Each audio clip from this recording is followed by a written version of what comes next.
सो hi everyone, कैसे हो आप सभी लोग। आज जो यार बजट 2025 ने खुशी दी है वो ऐसे लग रहा है जैसे दिवाली वाली खुशी दी हो, वो ऐसे लग रहा है जैसे नए साल की खुशी दी हो।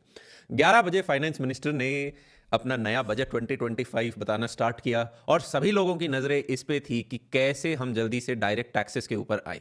पहले कई सारी बातें बताई गई कि कैसे आईआईटीज़ या बहुत सारे जो हॉस्पिटैलिटी सेक्टर है, कैंसर ट्रीटमेंट डे केयर में बताया जाएगा, सारी डिस्ट्रिक्ट्स, हर सब चीज़ों को सुना जा रहा था। पर आखिर में वेट किया जा रहा था कि टैक्स के ऊपर क्या अपडेट है। और टैक्स में जो आज हमें रिलीफ देखने को मिला है मिडिल क्लास के लिए, वो बहुत ही सिग्निफिकेंट है। इसको आज हम जल्दी जल्दी डिस्कस कर लेते हैं और उसके बाद जो एक डिटेल्ड एनालिसिस होगा बजट का, उसके लिए रुका ही नहीं गया क्योंकि एक्साइटमेंट काफ़ी ज़्यादा था। वो बाद में देखते हैं। अभी जो टॉप न्यूज़ है वो ये है कि पहले जो टैक्स 2.5 लाख तक आपका जीरो टैक्स होता था 2014 में, फिर जब 2019 में नया बजट आया, नए बजट में उस लिमिट को 2.5 लाख से 5 लाख कर दी गई। फिर 2024 में ये 5 लाख से 7 लाख कर दी गई और 2025 बजट में अब 7 लाख से 12 लाख रुपीज़ तक देयर इज़ जीरो टैक्सेस। और ये आज 12 बजे निर्मला जी ने बताया है बजट के अंदर, और ये एक बहुत बड़ी न्यूज़ होने वाली है। टेक्निकली हम देखें तो पिछले साल ही मतलब 2019 के कंपैरिजन में 5 लाख से अब आप 12 लाख की रेंज में आ चुके हो, जहां पे आपको जीरो टैक्स देने पड़ेंगे। इसके साथ स्टैंडर्ड डिडक्शन एक्स्ट्रा आपको मिल रहा होगा। तो अगर हम एक बार ध्यान देख दें, पहले हमारी क्या टैक्स स्लैब्स थी वो तो सबको पता ही है, वो मैंने राइट साइड में डिस्प्ले कर रखी हैं, और लेफ्ट साइड में जो न्यू टैक्स स्लैब्स हैं उनको हमने दे दिया है। यहाँ पे ये सिर्फ सैलरीड इंडिविजुअल के लिए 12 लाख तक जीरो टैक्स है। इसके अलावा अगर आपका कोई कैपिटल गेन्स होता है या और कुछ होता है, उन पे ये नहीं होगा। टीसीएस रिलैक्सेशन जो है वो दिया गया है साथ में। जो पहले decriminalisation of TDS payment delay होता था, वो same relaxation will apply to this TCS provision. Increasing threshold to collect TCS on remittance under RBI's LRS. आप जो पहले बार पैसा इन्वेस्ट करते थे तो आपको 7 लाख तक कोई दिक्कत नहीं होती थी। अब 10 लाख तक वो टीसीएस की लिमिट कर दी गई है, 3 लाख करीबन और बढ़ा दी गई है। टीडीएस में भी वो लोग जो रेंट कलेक्ट करते थे उन्हें टीडीएस भरना पड़ता था। पहले ये जो लिमिट थी रेंट कलेक्शन पे 2.4 लाख की थी, अब 6 लाख तक के रुपए तक जो आप एनुअल रेंट कलेक्ट कर रहे हो उस पे आपको टीडीएस जो है वो देने की जरूरत नहीं है।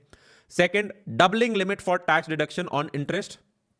जो भी आपकी इंटरेस्ट से यार इनकम आ रही थी, वो टैक्स डिडक्शन की लिमिट बढ़ा दी गई है 50,000 से लेके 1 लाख तक फॉर सीनियर सिटीजन्स। ये एडिशनल चीज़ करी गई है। इसके अलावा कई और सारी न्यूज़ बताई गई कि भाई जो टैरिफ स्ट्रक्चर है कस्टम का, उसको रैशनलाइज करा जाएगा। चीज़ें ऐसे करी जाएंगी जिससे कि बाहर के जो इन्वेस्टर्स हैं उनके लिए पैसा देश के अंदर डालना आसान रहे, चाहे वो लेदर इंडस्ट्री हो गई। मेन उद्देश्य ये है कि किस प्रकार से जो बाहर का इन्वेस्टर है उसको वापस यहाँ पे लेकर आया जाए, रेगुलेशंस कैसे कम हो, जैसे हर बजट में होती हैं वो चीज़ें बताई जाती हैं। पर सब लोगों का ध्यान था आखिरी के डायरेक्ट टैक्स स्लैब रेट्स पे।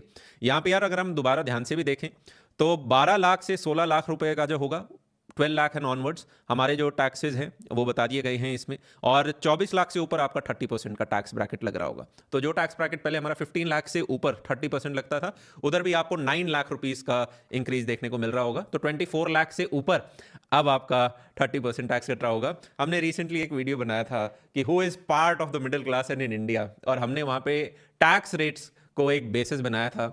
वो वीडियो डालने के 7-10 दिन बाद ही नए टैक्स रेट्स अब आ गए हैं। लगता है उस वीडियो को भी अपडेट करना पड़ेगा। आई एम वेरी श्योर कि आज कई करोड़ लोग काफ़ी खुश हो रहे होंगे इस बजट को देख के, राइट। तो इसी के साथ आज का ये छोटा सा गुड न्यूज़ समाप्त करते हैं, राइट। अब इससे क्या क्या फ़र्क पड़ेगा, देखो मेन ऑब्जेक्टिव क्या है।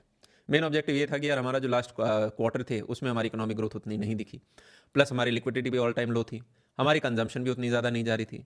और जो भी फंडामेंटल एनालिसिस हमने मार्केट एनालिसिस वीडियो में करे थे उसमें हमें ये दिख रहा था कि यार पिछले 4-5 साल में कंपनीज़ की अर्निंग काफ़ी ज़्यादा बढ़ी है, मीन एवरेज से ज़्यादा बढ़ी है। तो लॉन्ग रन में उसको एवरेज आउट होना होता है। अब ऐसे में बड़ा इंपॉर्टेंट था सरकार के लिए कि भाई कुछ पैसा वापस लोगों की जेब में बचे, जिससे कि कंजम्पशन वापस बूस्ट हो।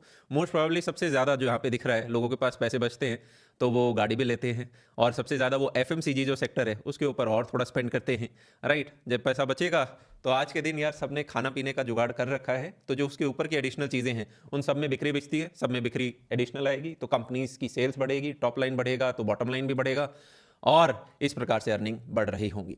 इसके साथ आज का ये छोटा सा सेशन समाप्त करते हैं। तब तक के लिए love you all, take care and see you. Ten toes deep, flower child from the turf. I never switch sides, like even when